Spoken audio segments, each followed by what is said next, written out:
And the Hangout is live. So I'm hoping that everyone is able to watch this and get in here. I'm going to give it a few minutes here to see if our crew from Southern Illinois is able to get in here. Margie, if you could do me a favor, can you message the group and see if they are in here? And while she's doing that, hi, my name's Darren Fink. I'm with Transfiguring Adoption. Transfiguring Adoption is a nonprofit that creates media and resources to help nurture growth in foster and adoptive families. We also say that we nurture foster and adoptive children by giving a hoot about their caregivers. So we were, a few months back, we were alerted by a foster and adoptive support group in Southern Illinois that they were interested in the topic of birth-family relationships after an adoption has been completed. And through talking with one of the coordinators of the group, I decided, well, why shouldn't we just put together one of our online discussions and see how things go and let people ask questions. And hopefully we'll have a great discussion here. I did want to let everyone know that's watching that all of our panelists and myself in Transfiguring Adoption, we are not considering ourselves as a replacement for medical advice, counseling advice, legal, anything, all the regular legal mumbo jumbo, basically telling you, please don't sue us. We're just trying to have a good conversation, give you insight and help. So, without further ado, I real quick also just wanted to give a short plug telling, I think a lot of people found our group through the Facebook event. If you wouldn't mind going to Facebook and at Transfiguring Adoption, do a search for it, and liking our Facebook page, you would help us spread the word about our group and help us be able to help other families. That would be great. But without further ado, Margie is our Southern Illinois group. How are they doing? They think they're signed on. They think they're signed on. Well, we do have people that are viewing us, so hey, viewers. We're glad that you're on. Oh, they don't see us. Oh, they don't see us quite yet. If I could have everyone that's watching us just be patient. We have a group in Southern Illinois that initially asked us to do this, so we're trying to wait to see if they can get signed on so that we can make sure that we get to their questions. And speaking of questions, why don't I do that housekeeping real quick? If you would like to ask any questions during this conversation, we are going to be talking with our panelists about a few things, and then I'm going to open it up to a question and answer period. If you would like to ask questions, there should be a chat window over to this side that you can type in and ask questions for us. And also, if you would like to ask questions, whoops, I clicked off me. If you'd like to ask us questions through Twitter, you can do so by tweeting with the hashtag TADOPT,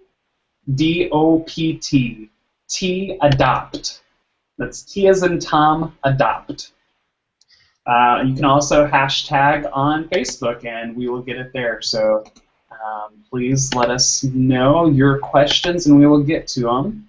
And if you're still joining in with us, which I see some folks are, we are waiting for our Southern Illinois group, foster adoptive support group, to join in with us so that we can get started here. She said it says the live video broadcast will begin soon. Okay. But she said that a bit ago. Oh, she just had to refresh. They see us now. Fantastic. So we got our group started. All right. Well, I'm glad everyone could join us. Again, my name's Darren Fink. I'm with Transfiguring Adoption. We're a nonprofit that helps, we create media and resources to nurture growth in foster and adoptive families.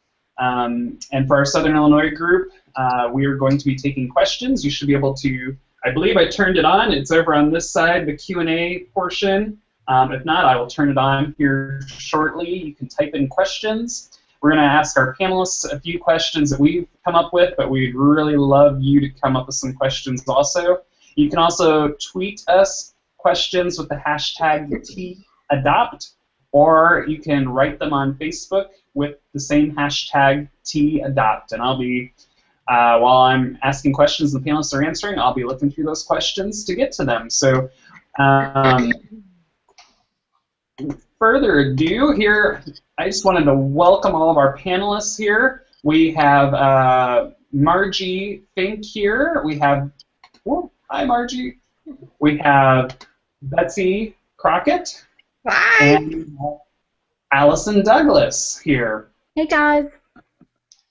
And real quick, to all of our panelists, could you briefly tell us about yourself and tell us what angle or profession are you bringing to the discussion, which is birth-family relationships after the adoption has been completed. Margie, can I start with you? Sure. And then we'll go to Betsy and then Allison. All right, I'm Margie Fink. I am the foster adoptive mom of 2 sibling sets of 2, so we have 4 kiddos adopted out of foster care. I also have a degree in psychology, and I've done mostly social work and teaching since graduating. And we have different relationships with the 2 different birth families involved, but we do have ongoing relationships with them. Thank you very much, Margie. And can I go straight into Betsy? Can you tell us a little bit about yourself and what you're bringing to the table today? All right. I'm Betsy Crockett, and I am an adoptee since birth. I have mass communications degree. I am a blogger and kind of help out with managing a couple things here at Transfiguring Adoption. And I bring to the table the viewpoint of someone who has been adopted and has looked for a birth family and relationships with birth families. Good deal. And Allison. Hey, I'm Allison Douglas. I have 4 kids that my husband and I have adopted through foster care, and we have 3 birth families represented in those children. Some of them we have a very close relationship with. Another one we talk to in very general terms, and one birth family we have never met. So we have various relationships with our kids' biological families, and I came to this panel as a parent, but also as a professional. I do advocacy work for adopted families through Harmony Family Center in Knoxville, Tennessee. Fantastic, you guys. Thank you so much for sharing with that. So, as you guys heard, we have 2 moms and we have an adult adoptee with us. So as you're thinking about your questions, keep that in mind. And panelists, I wanted to open up with a question as we're talking about birth-family relationships after completing the adoption process. Question 1 I had for all of you, and you guys, I'm not directing this to any specific person, so feel free to jump in there and just have a conversation with it. Is there any merit for keeping a relationship with a birth family? Is there any merit for keeping a relationship with the birth family after the adoption is done? I'll go first. I think the answer to that is absolutely. My children have gained so much from having relationships with their birth family, specifically one of my sons, who we have a very close relationship with his birth mom. We see her and his siblings and extended family on a regular basis. And out of the 4 children that I've adopted, he actually has the most kind of okay attitude about the adoption. My other children sometimes really mourn that loss and that loss of closeness, and he gets to say, I have two moms. And so to him, there's less loss and more of that gain of there's more people that love me. So I think absolutely there's tons of merit just from that point of view of my kids' happiness. Beyond that, thinking about medical issues, just knowing about culture and background, I think that there's a lot of merit in that, and when you can work that out, it's really fabulous for everyone involved.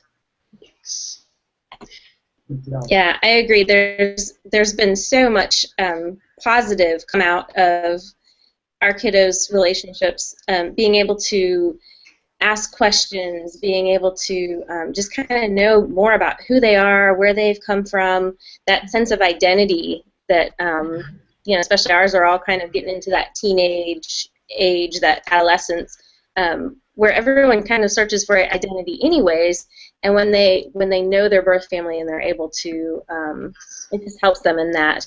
And I don't know, it's just been really, really positive. We have birth siblings, biological siblings that were adopted in other families that we keep in contact with, and that's just been really positive as well.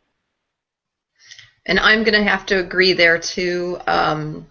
My adoption was a closed adoption. Nobody knew anybody's names. Nobody knew anybody's anywhere. And it's basically, it's kind of like if your life is a book, you're starting in the middle. Your first chapters are gone, and you don't. I used to tell people that I was an alien because I didn't look like the people I lived with. I didn't have the same interests as them. I didn't understand who I was. And there's a lot of people, and they were like, oh, I'm Irish, and, or what, a lot of people use that background, and it wasn't until a couple of years ago when I did a DNA test through Ancestry that I found out that I'm more British than your average Londoner. So I've been kind of going around, you really appreciate it when you don't have that. And, so I'm running around and I'm going, oh, I'm just like Doctor Who, and, and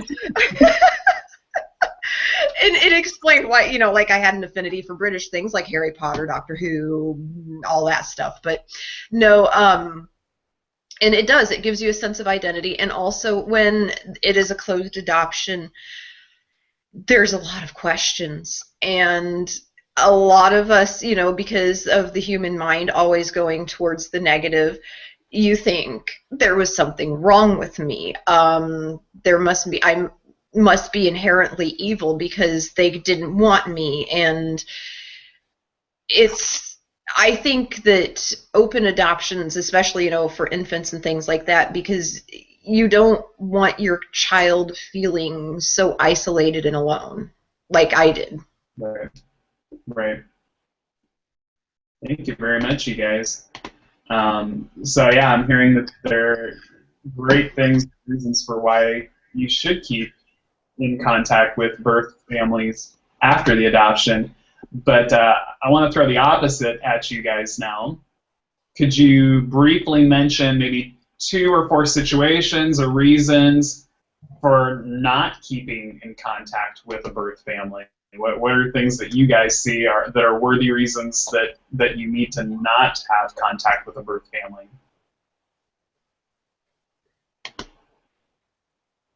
This isn't the one that's as fun. No, it's not as fun because I think that question involves parts of our kids' backgrounds that bring them a lot of shame. And so my thought is, unless it is inherently dangerous to have some kind of communication with birth families, that something is better than nothing. So I think the only reasons to cut off communication, and communication is pretty broad, right? That could mean letters and emails, or it could mean visiting. But the only reason to cut that off would be if it's a danger to the child, or if the child is finding that it is hurtful to them psychologically or emotionally. But I know families that even work with folks who have some of the issues that were what got the children taken away, but when the adoptive parent can kind of navigate that, it's still safe for the child to have some sort of contact, even if the parent is still even maybe using or living in some unhealthy lifestyles. I agree. For us, there's been a little bit of an ebb and flow, kind of as the kids have grown, with how extensive the communication is. It's a continuum. It could be, just texting back and forth, mom to mom, sharing pictures and sharing information. It can be talking on the phone. It can be writing letters, or it can be physically seeing each other. And I know there's been times where we've had to pull back in certain areas, like the physical, being able to see each other. One of our kids, after seeing a birth parent, just kind of went like downward spiral with school performance and behavior, and was just really, really having a hard time, and pulled us aside several weeks later and said, "Hey, I know why I've been acting so ridiculous." And said, when I see my mom, it reminds me of the bad things that happened to me. So we kind of had to, there's been a little bit of, if it's negatively impacting the child, and sometimes there's just a time where people just need healing. And so, right when things are fresh, right after parental rights were terminated, we had therapists say, give it a little while, just kind of take a little break. So if it's negatively impacting the child, you can change the mode of communication, and not necessarily have to completely break it off. But as the parents, we can kind of mediate that. Yeah, the only thing that I can see, like, why you would have to cut off, there are a lot of because foster adoptive parents, they can be in control of the communication and everything, act as a kind of a gatekeeper, but there are some parents out there who do, like, their very presence is so intimidating and traumatizing to the kid, and that's where I would say that's where you need to cut all contact. Just even being near the person who abused you is going to put you into a panic, or the mention of their name brings back as a trigger, things like that. It just depends on how severe the trauma is and what kind of trauma is there.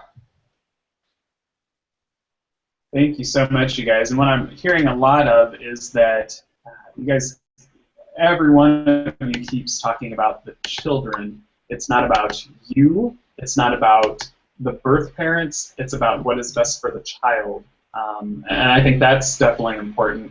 I wanted to interject real quick before I ask you your next question that some people are saying they're having trouble answering the questions. I did hit the Q&A button again. I am receiving questions. Thank you so much. I just wanted to let everyone know that we do have a couple more questions that we created that we're going to ask the panel, and then I'm going to get to your questions that I am seeing them, though. So keep sending in more questions to me. I'm going to ask the panel those here pretty soon.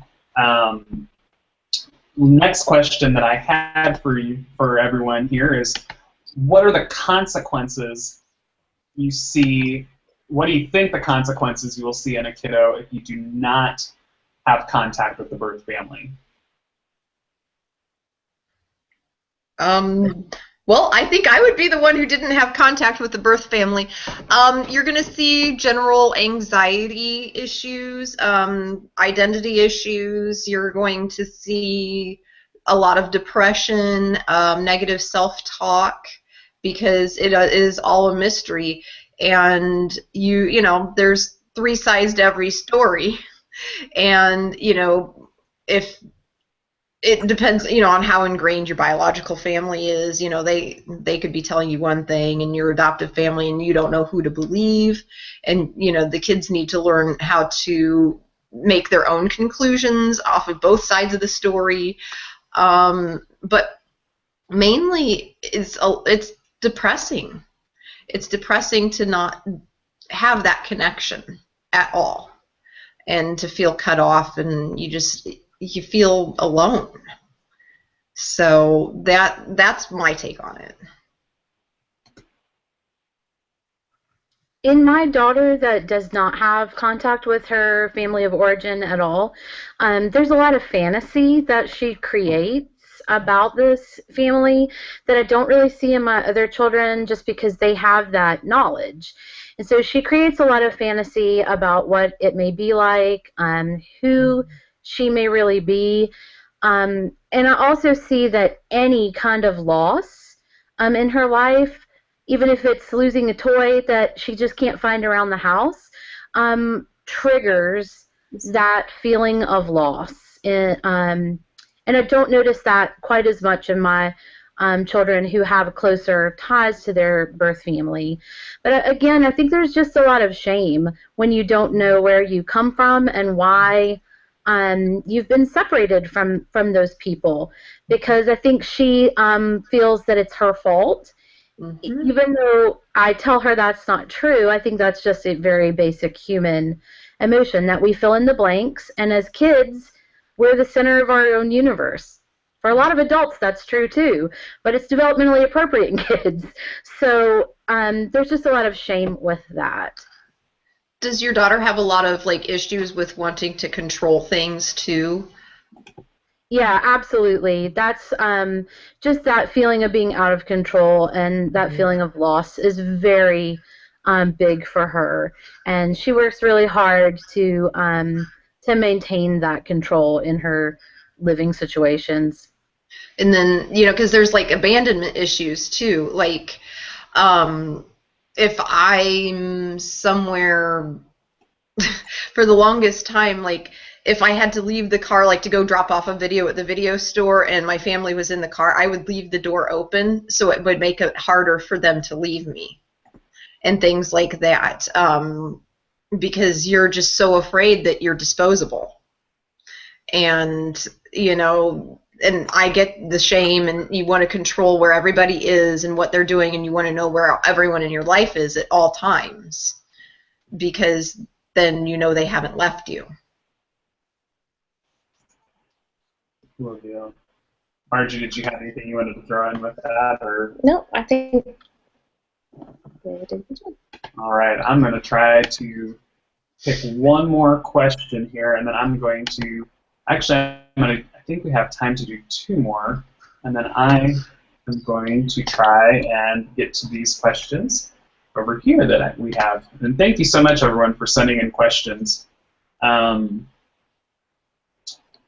this is one that's people on Facebook were wanting us to address is, as an adoptive parent, how do you cope with the paranoid feeling that your child loves their birth parent more than you?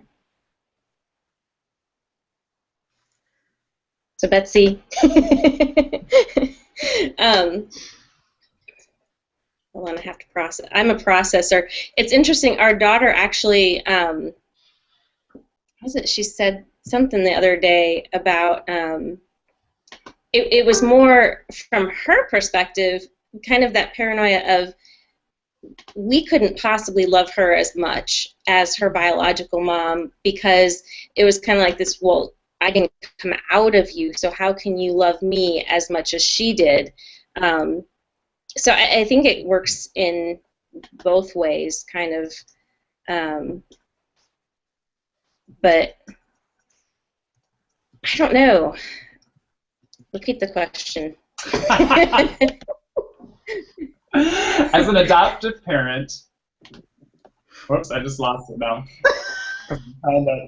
There we go. I'm trying to do 3 things at one time. As an adoptive parent, how do you cope with the paranoid feeling that your child loves their birth parent more than you?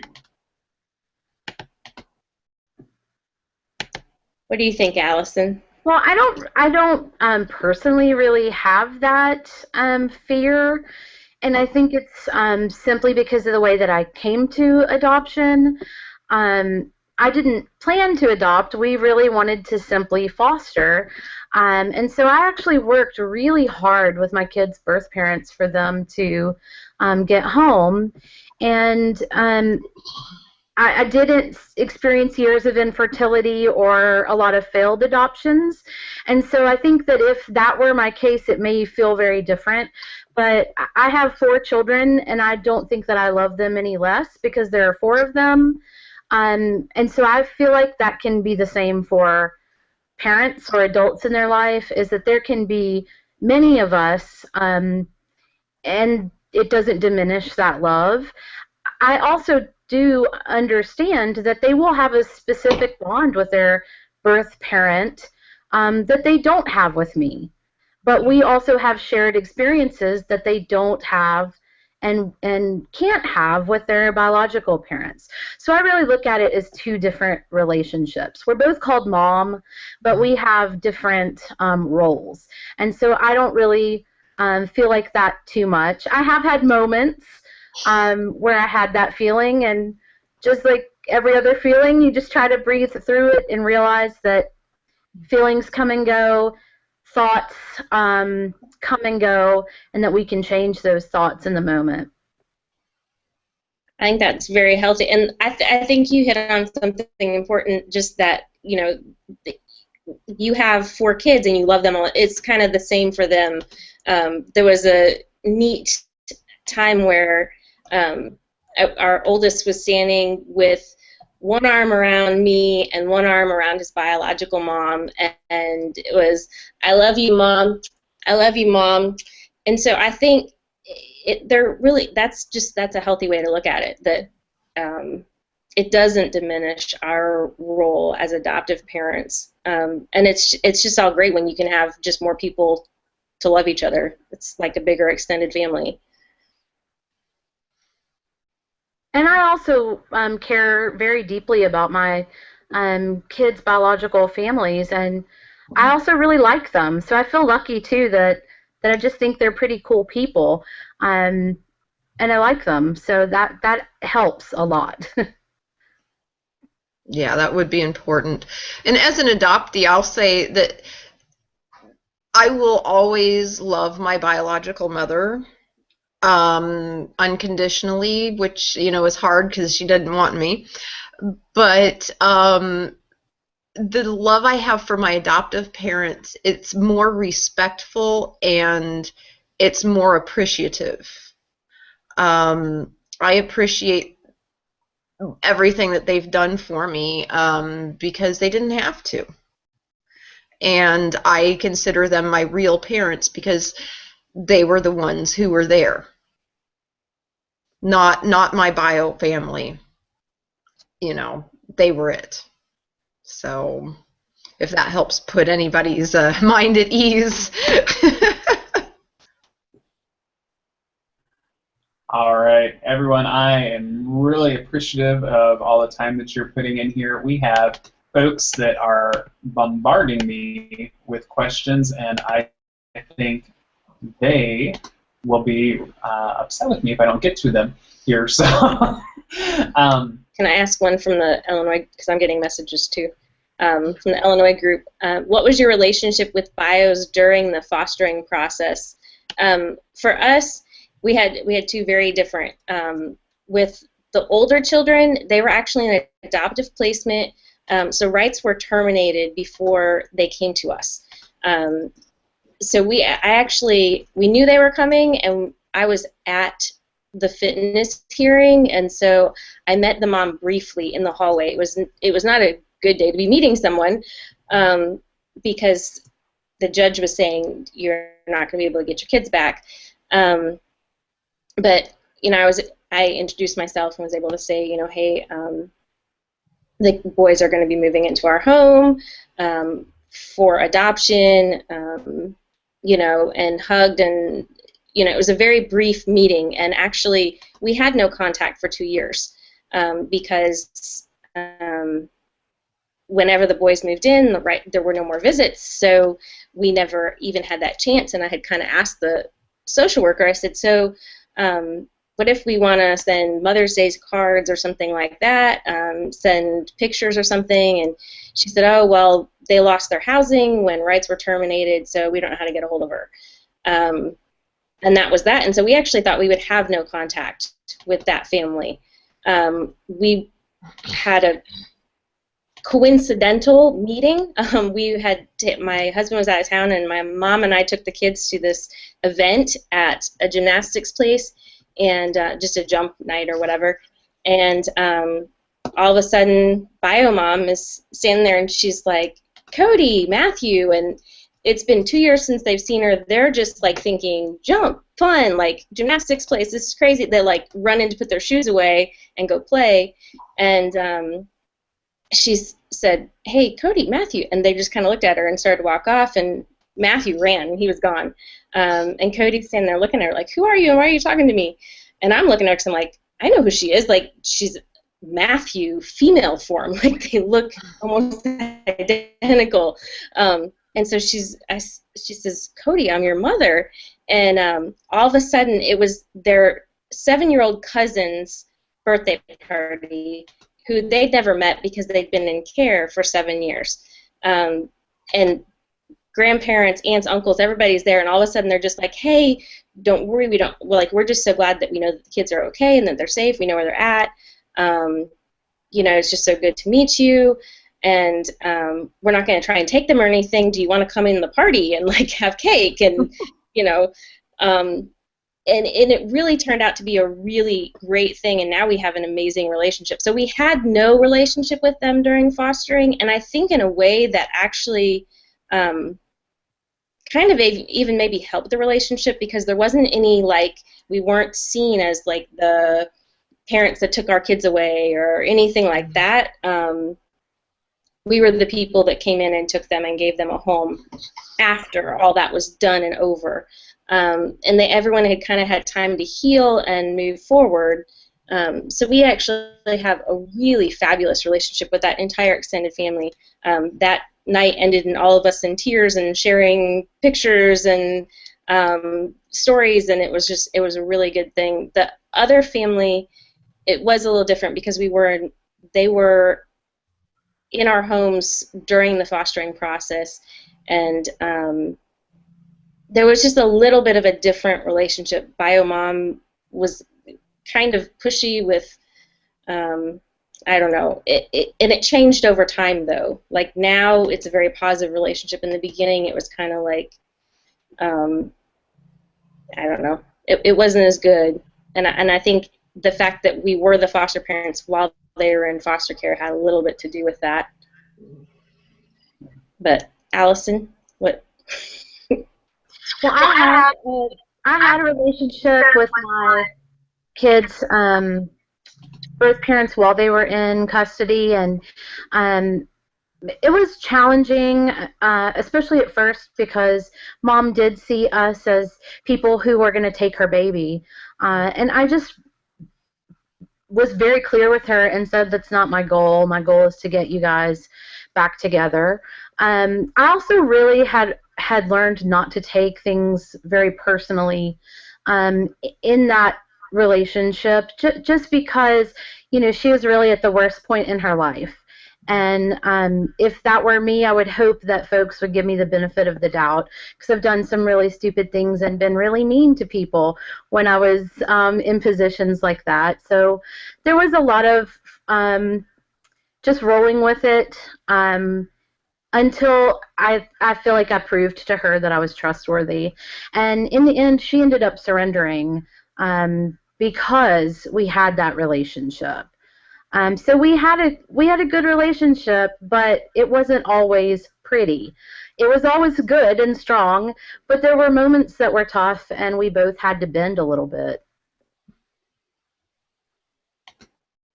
I'm going to go on to our next question. I'm going to ask, too, for the panelists, they don't feel the need to share the names of the children if they don't want to keep everyone's privacy.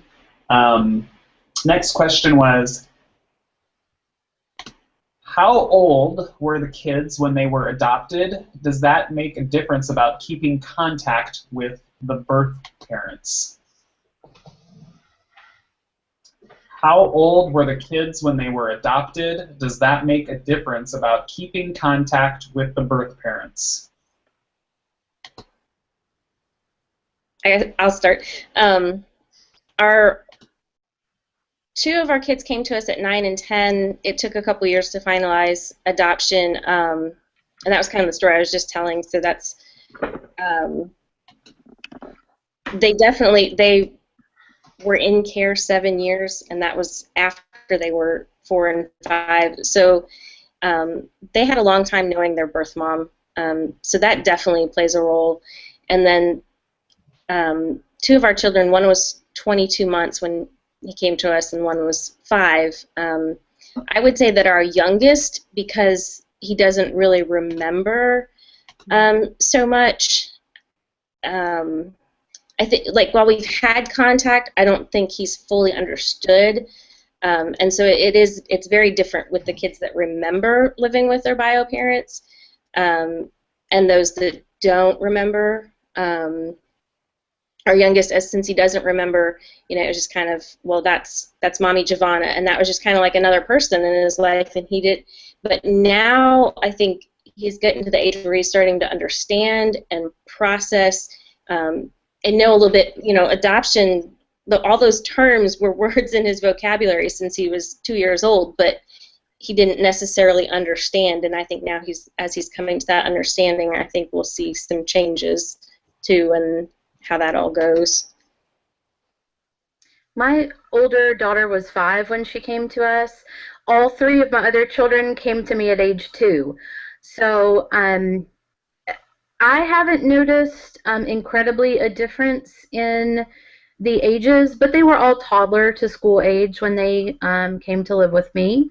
I don't know that any of my younger children have very explicit memories of living at home with their family of origin, but I know that that there is that connection for them, even if they don't have what we would think of as memories.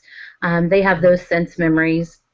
Mm-hmm. And so they've all been interested in their birth parents, regardless of what age that they've come to me.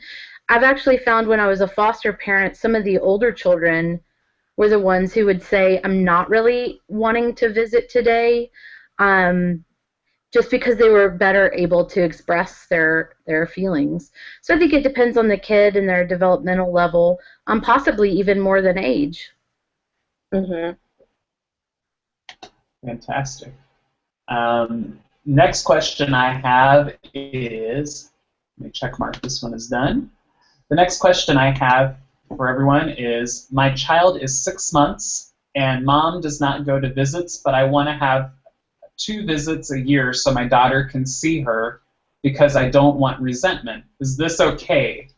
Mom also messages me on Facebook and asks about her, but does not visit her. Did you guys get all that one? Do I need to read it again? Yeah.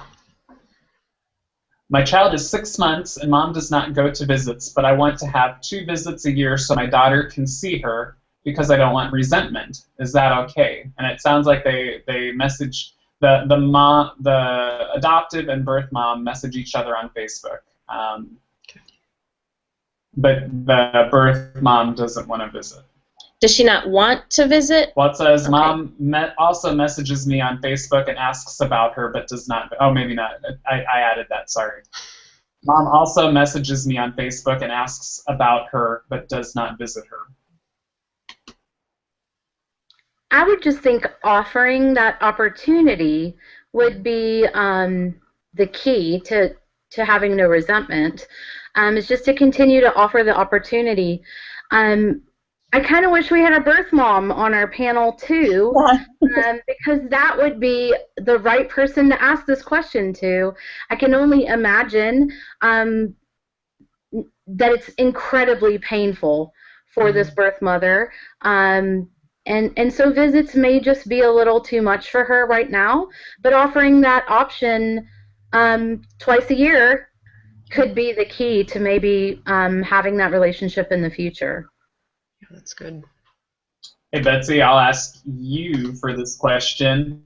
As an adult now or as a teenager or whatever, learning that your mom was making trying to make these strides to have these visits, would that have done anything for you? Would it have been important for you, or would you not have minded, or how do you feel about that? It would have been extremely important to me. I mean, I wanted to know that I was loved and appreciated and wanted. And I mean, even if you're just messaging each other on Facebook and your adoptive mom tells you, well, your birth mom was asking about you the other day. She wants to make sure you're okay. That warms your heart. Sometimes it might make you angry, but in the end, at least you know that they're still caring there.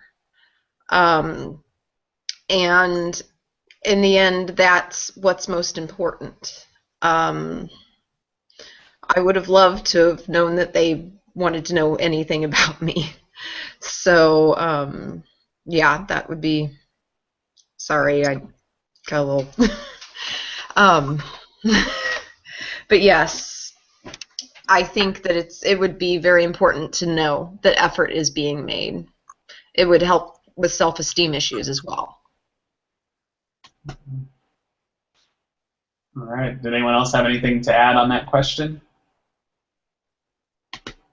My next question is, hold on a second.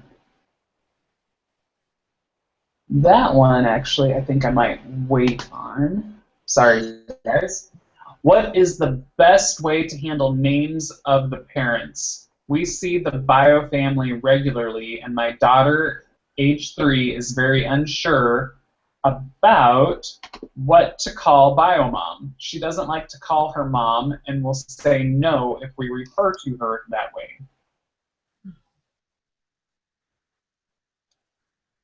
What is the best way to handle names of the parents? I would let the child choose that and say, seems like it's tough for you to call both of us mom. What would you prefer to call her, and try to incorporate that child in the discussion.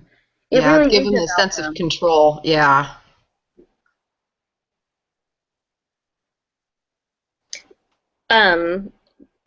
In our house, everybody's frozen. I hope we're all still okay here. Yeah. Okay. In our house, the kids, and I don't even know how it fully developed. It's just at home, we're mom and dad. That's what they call us. They didn't all automatically call us that, but now we're mom and dad. And then their birth moms, they refer to them as mommy, and then the name, their first name. It's interesting then hearing them while they're on the phone with their birth moms. They'll say things like, "Oh, my other mom," or "my other dad." So it's a lot of, I think child directed a lot of times is always probably best practice. Letting them kind of decide. But then it depends too. Like if birth mom is hurt by that, then that's kind of an adult discussion. But Hey folks, we have time for 2 or 3 more questions, so if you want to get your questions in, please get those in. I'm filtering through what we have so far. I'm really appreciating, and I'm hoping we're answering all of your questions here. I'm getting quite a few. The next question that I have for my panelists, let's see. I don't want my child to have contact with some of their extended family due to various past events, but have a great relationship with the birth mom. How do I set it up so the extended family doesn't have access to my child?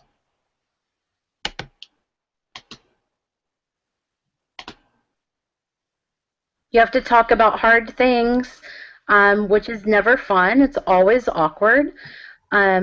But if you approach it from the perspective of the child, and that your concern is about this child's well-being, I think you could say, we're fine with this contact. We think this is good and healthy, but this makes us uncomfortable. Even when you have lots of contact, I think you still may need to be conscious of certain aspects, maybe of a birth parent's life that are not as safe or you're not incredibly comfortable with, and then just make choices that allow that contact but still protect your child. So even if you visit, it may be that you don't drop the child off to spend the night, but that you hang out there with them during the day for a party, and then you take them home in the evening. So I think it's totally okay to say, this is what we're comfortable with, and this is how we want to negotiate this. But it does mean you've got to really talk about hard and sometimes embarrassing topics. Yeah, I agree. There's times when, it might be safe for the birth mom or birth dad or somebody, grandparents or something, but maybe someone else in the family. So, I think it would vary by situation, but there are times when, you can even say, hey, they just really want to spend some time with you, and try and limit it to just birth mom. They just really want to see mom and hang out with mom. This is what we're comfortable with. But yeah, there can be some tough conversations that have to be had. Okay, I got 2 more questions here. One is my own, I'll admit. Here's one I have. We have a birth parent now that is demanding of us on how we are parenting their child. I'm afraid that this parent will still be making demands of us if we keep contact after adoption. Any advice?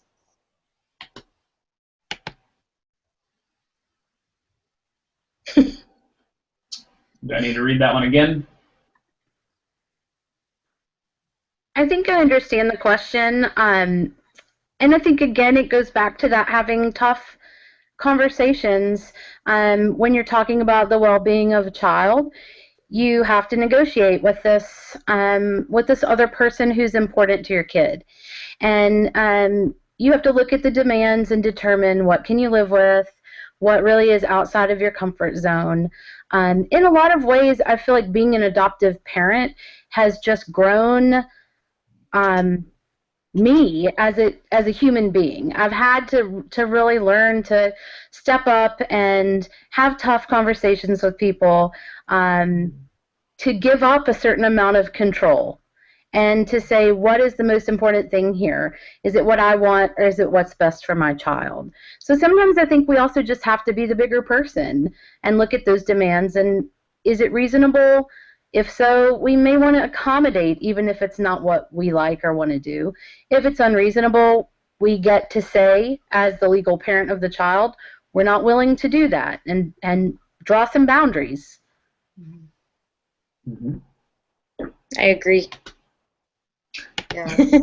Well, a lot of these kids, a lot of these kids, they've had no boundaries in their lives. And, your knee-jerk reaction is you want to say, excuse me, who's raising them? You're not part of it, I'm the one here. You're the one who had the problems, and you want to set the boundaries. But I think compromise is a good idea, too, because then that kind of keeps things a little bit friendly, although, you really want to just tell them where they can stuff their ideas.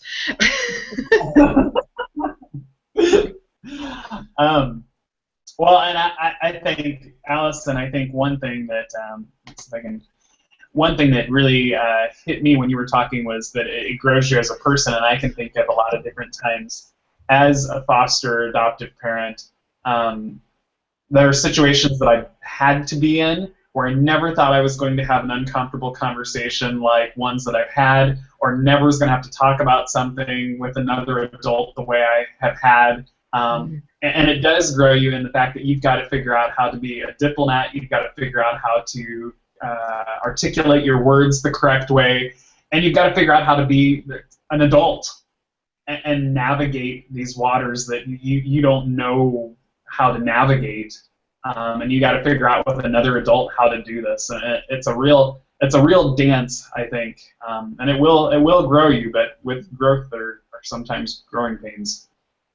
The last question I wanted to ask everyone, we talked a little how at the beginning about how there's a lot of merit, and that's what I'm hearing a lot from everyone talking, is some sort of contact. If it's not a lot, even everyone I think was in agreement that the Facebook messaging was even great. But then we also said there are times when you can't have contact. So how do you help your child cope with the loss of their birth family if it's not possible to have contact with the birth parents? How do you help them cope with that?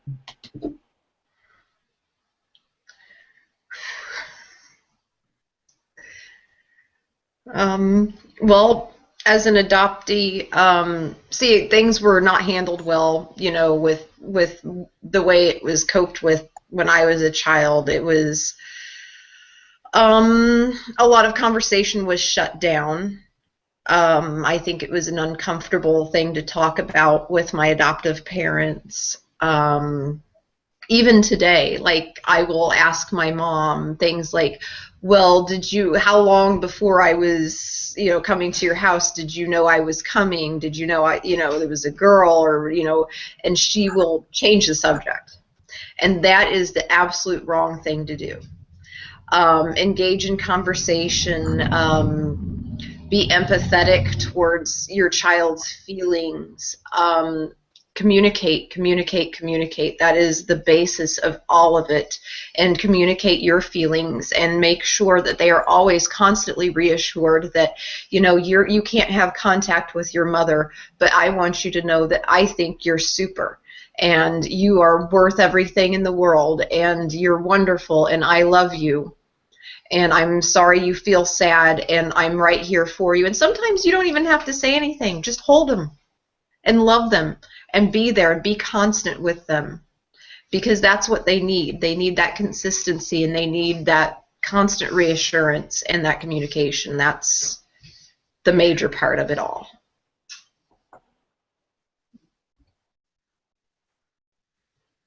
Offering opportunities for children to talk about their feelings. I think just what you're doing with transfiguring is using something that a ton of kids are familiar with, the Harry Potter series. It just gives them that opportunity, and providing them with those opportunities requires a little bit of mindfulness for us as the parent, but I think that it's really, really helpful for the child to I took my kids to see Kung Fu Panda 3, which was about reunifying with a birth parent. And of course, afterwards, I just offered the opportunity to them. That was a fun movie. What did you think about this part? So that they have a chance to talk about it, and they know I'm not embarrassed to talk about that with them. So I think giving tons of opportunities. Life booking is always a good thing too if you have that information, and even if you don't, just letting the child know, I will help you if you want to look for that information when that's available to you. And don't be offended if they ask you questions about their birth family. That will make them feel even more shame. Because my adoptive mother was always like really upset if I told people I was adopted. I think there was a little bit of jealousy there when I did ask questions, and you cannot let that come through to the kid.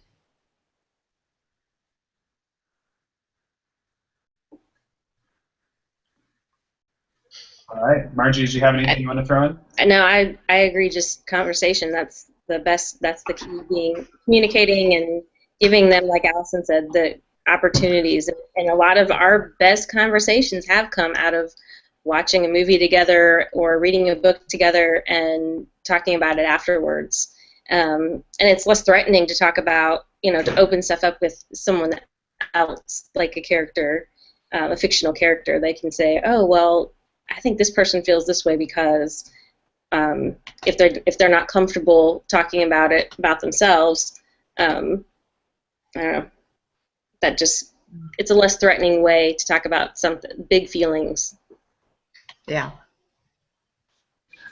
Well, that's all the time that we have for now. I'm going to be mindful of everyone's time. I'm going to ask our panelists to hang tight after I stop broadcast. I do want to tell everyone, as they were talking about resources and books, movies, songs, different things, they do help you to be able to communicate and talk with your child, connect with them, see what's going on. Just even what Margie was talking about, being able to talk about a character instead of their own issues. It just opens up a world of conversation to find out how they're feeling and how they're doing. We have on transfiguringadoption.com, we have a great, easy-to-search book list that has all sorts of books, and we've reviewed quite a few of them to tell you which books will help you and your kiddo out to connect, and we have discussion questions on there too, because not all of us are great at thinking of how to connect a movie or a book in the moment. Well, we have questions for you, so you don't even have to think about that. You just have to go through and read with your kid. We also have a movie list, which Allison was talking about, Kung Fu Panda 3, a great gentleman that's an LCSW out of California. His website's called Adoption at the Movies. He has agreed to let us use his reviews and content so that you can see what movies will help your kiddos, and he also has discussion questions. But there's a lot of resources on our website, and we're always looking for ways to help parents better, so let us know your ideas. Connect with us on Facebook, please, so that we can hear your ideas and thoughts and how we need to resource you. Connecting with us on Facebook and telling your friends to connect with us on Facebook will help us spread the word to other people that you don't even know are adoptive or foster parents. So invite all of your friends to like us on Facebook and our YouTube channel. Panelists, thank you so much for taking an hour, and they were actually with me half hour, getting technical difficulties out of the way, so thank you for taking the hour and a half to get this, help other parents. I know it's a Friday night and you guys can be with your families, so thank you so much to all of you. And thank you, everyone that was watching. We hope this has helped you to nurture and grow your foster and adoptive family.